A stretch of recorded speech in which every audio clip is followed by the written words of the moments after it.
Hey yo, what up? It's the one and only, the most magnificent, one of the flyest, the coldest, one of the hottest DJs you've ever seen in your life. Yours truly, Mr. Thanksgiving DJ Drama. And right now, we are definitely tuned in to the Rose Delivery with my homegirl, Abby De La Rosa.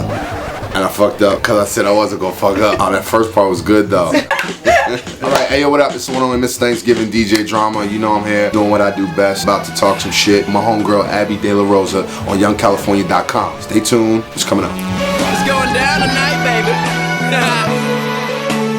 DJ Drama. What's up, Young California? This is your Rose Delivery with Abby De La Rosa, and we're sitting here with one of hip-hop's most influential DJs, DJ Drama. I heard you started DJing with a turntable, one mixer, and a tape deck. And now you're like the mixtape king. Right now, you know, basically in ATL, you know, we getting the mix CDs jumping, steady club. How, did you even think that was gonna come out of your little tape deck?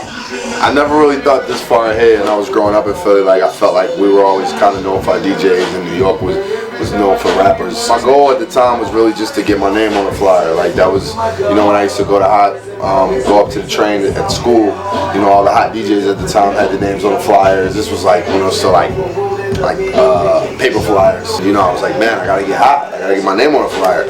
So that was my goal, like, just to get my name on a flyer. Man. I accomplished it. Since life ain't promised tomorrow, live it up, live it up, live it up. Be a fool to come this far. Give it up, give it up, give it up. Yeah, I moved to Atlanta when I was in college. I remember taking my mixtapes to like this legendary record store, you know, called Earwax Records that used to be in Atlanta, and I would be like, how's it doing? And I used to have full supply. And you know, the guy there told me one time, he was like, you know, in what we do, you gotta start where it's like, you know, you start from, you know, where you're at, and then you just kind of branch out and branch out and branch out. You know, and I followed that formula somewhat, and, you know, got people paying attention to me and what I do. And, you know, I hooked up with T.I. kind of early on in both of our careers.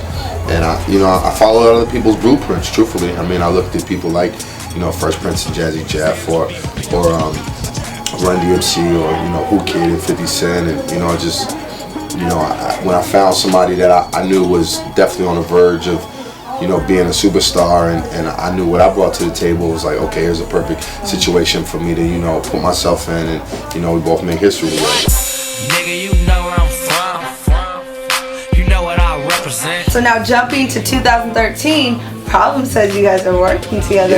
Yeah, we're doing the Gangsta Grills tape, and from my knowledge, I'm not sure, don't quote me on this, because it's the first West Coast Gangsta Grills ever.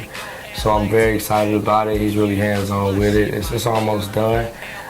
It's called The Separation. The Separation. Yeah, Problem just left the A, actually. Man. He locked me in the studio and forced me to do the intro before I left. You know, he was like, yo, I gotta go home to LA and hear, you know, that drum shit talk on this intro. Is it true that that's the first West Coast gangster group? Nah, it's not true. Okay. It's not true. I saw that on the interview. But I will say, it could potentially be the biggest. Just right now feels right, you know, for where his position is, and, you know, when the Gangsta Grill brand really makes that much sense. You know, the whole Young California movement is popping. Yes. The DJs are behind them. The West is. DJ Amen. Yeah, shout to DJ Amen. Charisma, Big Von. Shout to everybody, you know, shout to the LA Leakers. One song that really stuck out to you was UTFO's Roxanne Roxanne. Well, that was the first, oh, you did your research. That was the first. Roxanne Roxanne was the first piece of vinyl that I ever had, right? It actually was on it was on a full-length vinyl called, what was it called? Something Rap or something. This was way before I was really even ever thinking about being a DJ.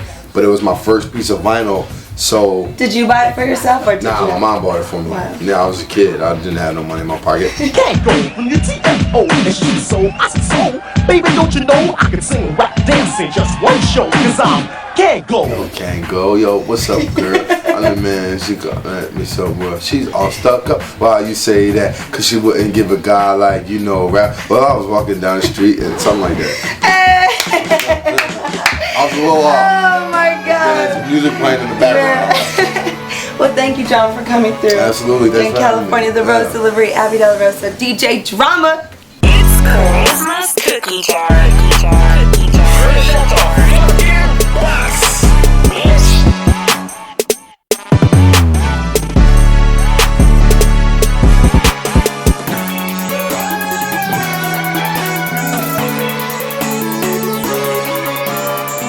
Young California.